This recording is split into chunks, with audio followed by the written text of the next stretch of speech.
Hello ladies and gentlemen, and welcome back to the studio. Today I will show you how I sculpt hands. Let's start at the beginning with the armature. As with anything else I do, I always make an armature, and I make an armature for the hands as well out of aluminum armature wire that you can get at most art supply stores. Now the exact gauge I can't really remember, but you can kind of see how large they are in comparison to my hand right here. I'll attach the wire to the thick armature of the arm, but because I prefer to leave my armatures a bit long so I can adjust the length of the arm if necessary, I need to cut a bit off. Now you can use a plier or something like that, but this armature wire is pretty thick, so an angle grinder is the cleanest and easiest way to do it. Remember to use safety goggles. This material doesn't make sparks, but it kicks a lot of small metal pieces everywhere, and aluminum does a tremendous job of retaining heat, so watch out and don't burn yourself. I like to leave a little stump of the thick armature of the arm inside of the hand. It gives a bit more support than the thin wire does. This is probably the simplest version of a hand armature you'll ever see. And frankly, it's really all you'll ever need, no matter the scale. I begin simply by inserting the thin wire into the clay. This holds them in place a bit until I fix them more permanently. There are 5 fingers, and so there will be 5 wires. I bend some of them so they lay down nicely next to the arm armature wire. I don't want to create holes and air pockets inside the clay of the wrist, as this would then likely crack or retain water and become very soggy and difficult to work with. The armature wire is secured to its parent armature wire with zip ties. Zip ties are underrated and extremely useful when making armatures. There's another more secure way, but I'll talk about that a little bit later. With the zip ties on there, I begin the second part of securing the hand armature to its parent, and that is wrapping thin gauge wire around it tightly. This serves 2 purposes actually. It secures the armature and gives the clay something to grab onto so it doesn't slide around on the wire. A quick word from our sponsor, Skillshare. Skillshare is an online video learning platform where you can learn anything, from baking to photography to painting. My viewers get a 2-month trial for free, so if you're interested in learning something new, click the Skillshare link in the description below and sign up. And the fingers get the same treatment so the clay won't slide around on them either.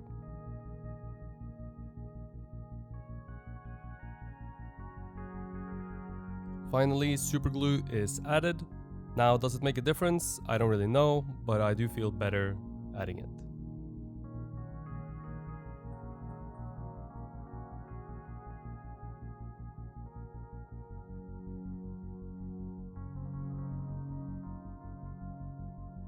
And if I had more room inside the hands, I would have likely used one of these to secure it even better, a hose clamp, and it's a lot stronger than zip ties, but there was no room in this particular sculpture, so I went with zip ties instead. We have our armature, our model is here. It's time to finally sculpt the hand. We've spoken about observing on equal terms a lot when it comes to the body, and I'll be attempting to do the same, observing on equal terms that is, while sculpting the hands. To have a place to start out, I consider the hand from 3 angles in this case. One side view on the thumb side, that's the one I'm working on right here. One from the front with the fingers coming at me, and one from the pinky finger side. And these are all pretty much 90 degrees to each other. And it means I can always get back to observing from the same place day after day. Which means that instead of chasing my tail in circles, the work progresses because every day builds upon the last. Depending on the position of your hand, you might have to change where you observe from. I end up drifting away from this method a little bit later on because there's a lot of complexity in a hand and a lot of moving contour. So I have to jump around quite a bit and do my best to observe how the contours move in space. We also have the bottom of the hand, of course, which is very tricky to see, and a lot of nooks and crannies between the fingers, so I'll have to abandon my observation methods at times. But I can always get back to it, which is key. While observing from the 3 views, I'm working on contour primarily. I'm trying to slowly approach the outline of the hand, let's say, and figure out all the movements in my contour before I reach those outlines. The hand is tricky. There is no useful way to put a center line in it, like I normally would do everywhere else. The hand will, almost no matter the pose, have some sort of awkward perspective distortion that you'll have to contend with, And because of this distortion, I don't fully rely on my eyes, but I use my trusty measurement sticks to double check things, making sure I'm on the right track. As with everything else, I prefer to only measure lengths on the hand. So that would be the length of the palm, for example, the length of the fingers, length of individual joints. The smaller the measurements become, like the joint of the fingers, the less reliable they become. Even in this sculpture, I made some small errors while measuring that I needed to fix later on. Let's get back talking about the contour. The tricky things with hands is the difficulty of observing on equal terms, no center line, perspective distortion, and on top of all of that, hands are quite small. And here's why the size matters. When you build out the contour of the body as a beginning sculptor, one of the things that tends to happen with most people, is that the definition is lost and every form starts flowing together. And so instead of a complex human body, you get something that appears like a person has been squeezed through a barrel. Everything is very rounded. Everything exists on this round barrel shape, and there's barely any hints of divine topography. Eventually, students get better at understanding this, and the abdomen stops blending into the obliques, and the figure becomes somewhat more complex, less round. This has to do with several things: forms not being kept separate in the beginning, the topography not being understood and respected, but it also has a lot to do with not understanding how the contours move in space. Certain areas of the body, like the abdomen, this is very easy to observe, and so it's very easy to learn. Other places, it's a lot harder. Area by area, the student begins to grasp the complexity of the topography found on the human body. But the human body is wide and allows for slow exploration while familiarizing yourself with the subject through observation. The hands, however, are small and complex and offer no such opportunity for familiarizing yourself. Getting things wrong in the hands happens very fast, and the only way back is to take away clay, take off clay. Hands are very unforgiving in this sense, because they are small and offer no room for mistakes. The thing I most often see in beginning students is not badly proportioned hands, it's fat hands with sausage fingers. No definition, no understanding of the shapes, how the contours move, or how to break down the complexity of the hand into something that makes sense sculpturally. A lot of places in sculpture, knowing anatomy will take you really far in understanding the subject before you and understanding how to break things down so they make sense visually. Now the hands, however, I find to be more about design, and here's where knowing your art history comes in handy. Take a look at examples from art history. Michelangelo, Bernini, Carpo comes to my mind. See how they did it, and see how they designed the hands that they sculpted. You'll discover a lot, and when you observe from life, you'll see how the old masters arrived at the decisions that they did arrive at, and how clever those decisions are. People who only observe from life often makes hands that are a bit boring, I think. The hands are about more than just observing, just as the portrait is. The hands convey the psychology of your piece, or they're part of doing so. And so simply copying from life with no conscious idea of what you want the viewer to feel when they see your work is dangerous. I always talk about teaching people how to not need a teacher, how to be in control of your work, and the old masters were all about being in control of every aspect of their work. Michelangelo left nothing up to chance, and neither should you. Let's talk about when it's time to sculpt the hands. Obviously, the hands sit at the end of the arms, so you'd want the arms established before getting into the hands. I think that makes sense. The more that's been established, the better, I find. If the proportions of your head is still uncertain, then don't make hands. Hands are easy to adjust to the sculpture, and so by having most of your proportions already established, it gives you something to measure against, something to compare to.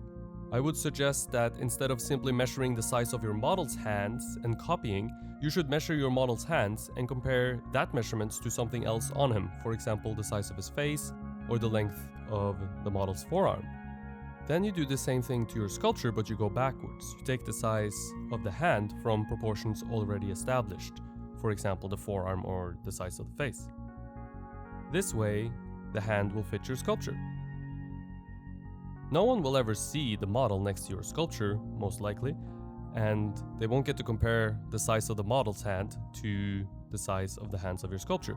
And so at the end of the day, the sculpture needs to function on its own, and the best way to ensure this happens is to do comparative measurements directly from your sculpture, using the proportions you've already established to be true in your work to determine the proportions of new elements being added. Tools. I don't use many tools in general, and most of the blocking of the hand is done using my own hands and maybe one wooden tool. Now later on in the process, I'll use more rakes and loops and smaller wooden tools to clean up the surface and establish details of the hand and make minor adjustments. You'll see that sculpting hands, and you probably have seen that sculpting portraits is very much the same. It's just a series of super tiny adjustments. Small pieces of clay, removing tiny amounts of clay. It's very slow, and every tiny millimeter move makes a big difference. A millimeter too much and the hand becomes grotesque and monstrous. A millimeter too little and it's boring and flat. So it's a very tough thing to balance. Let's talk a bit about details and design, as I think they go hand in hand. Number 1, fingernails. Depending on the scale of your figure, you should always put fingernails. But there are no rules here, you just have to use your intuition. Very small sculptures might be able to get away with no fingernails, but if your sculpture is as big as mine and as rendered as mine is going to be, you need to sculpt fingernails. Otherwise, it'll look like he got tortured in a Soviet gulag or something like that. Imagine that every sculpture exists somewhere on a spectrum, reaching from completely representing reality, like a hyper-realist sculpture with pores and real hair, and on the other side relying completely on visual tricks to create an illusion of reality. Every sculpture exists somewhere between these two extremes, but every element of each sculpture exists somewhere in between these two extremes as well. One being reality, the other being design. Certain elements or features of a sculpture, I think, should most often be considered for design. Things like fingernails, nipples, belly button. Things that have the potential to draw more attention than they deserve if represented realistically should be considered design elements. Sometimes a belly button might be perfect and you won't need to redesign from the model, but more often than not, there is a need to redesign to serve the piece as a whole, usually making a belly button that catches less light.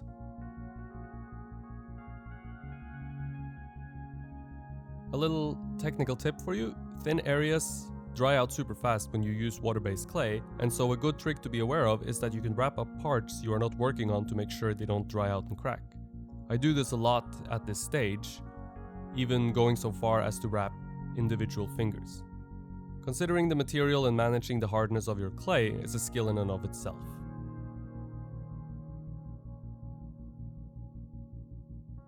The reverse nipple is a great example of this. On male figures, reversing the nipple will often give a great effect. Sculpting the real thing, however, will often look jarring and a little strange. Like the nipples are swollen or something. They'll take too much attention. This is the case, I think, with a lot of historical work, and as I said earlier, we can learn from looking at historical work not only what to do, but in some cases, perhaps, what not to do.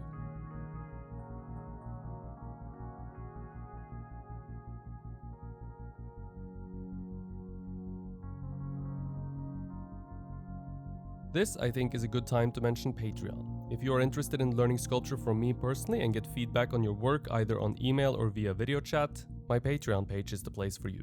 You'll get in-depth feedback on techniques and how you can apply them to your own work. Anything sculpture related goes. We can talk about armatures, supplies, mold making, anything you need help with in your sculpting endeavors.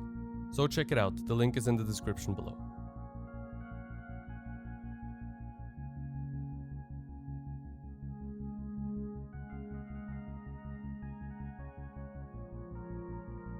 I prefer hands that lean towards designed. They are more extreme, more bony than real hands. Knuckles take extra attention and the anatomy have been exaggerated. I didn't invent this, by the way. I saw it on Carpo's Ugolino and several other sculptures. I think it delivers a hand with more punch, a hand that demands more attention and that says more. I also think it looks more interesting than the hands you see on most people, on real people. But it's not impossible to imagine a hand like this being real. Which is of course important. We are making figurative work, and even though the hand is leaning towards being designed for visual effect versus representing reality, it still needs to look and feel completely real. I consider every contour, every detail, every gesture, and then I do my best to elevate it to something more. Fingers are not straight from the base to the tip. There is movement. This movement have been exaggerated. Even if it's just by a millimeter here and there, it does leave a huge effect. I'm attempting to sculpt a gnarly hand, borderline grotesque.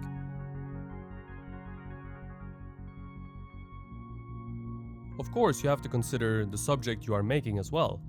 Just as we talked about measuring and making sure the hand fits the sculpture as far as proportion goes, it also has to fit as far as design goes. Now this hand, for example, would probably fit pretty poorly on a sculpture of a young, beautiful woman. However, there's more than the physical appearance of a hand that needs to be considered when deciding on how you want your hand to look. Hands are tools of communication, second only to the face. And so the psychology of the hand and how it relates to the piece at large must be considered very carefully. Because hands almost talk to us, they are part of helping the viewer on the way to understanding what the piece is about, what the character you sculpted feels.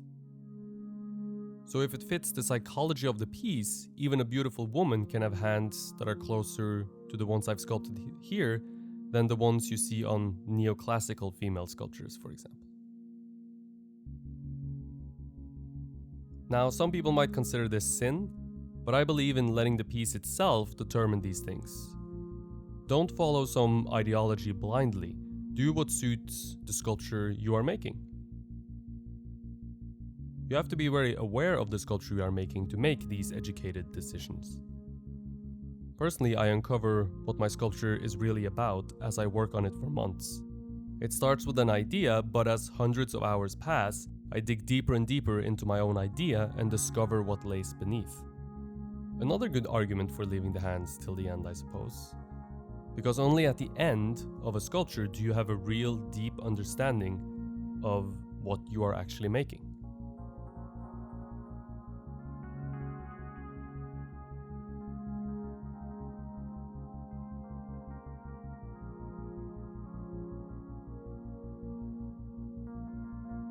That's it for this week's episode. Next week, I think we'll finally do the video on painting resin sculptures with acrylic colors. Now that's 2 weeks in a row I've promised that video and I haven't delivered. But you got something else here, so don't complain. We'll do the painting video next week. This time I promise. If you would like to jump ahead of the YouTube videos and see how this sculpture and the hands turned out, you can do so on my Instagram page, which there is a link to in the description below. I hope you enjoyed the video, and if you did, I encourage you to check out my Patreon page. I give feedback and critiques on people's work, and we talk about whatever you need help with in your sculpting endeavors. There are several rewards, one of them being the maquette for this very sculpture you've seen me working on today. So check it out, the link is in the description below. Thank you for watching, and stay tuned for a new video next Thursday. Subscribe and hit the bell to be notified whenever a new video comes out. If you enjoyed the video, hit the like button and share with your friends and family. It really helps me out a lot. Thank you for watching, stay creative, and I hope to see you in the next one.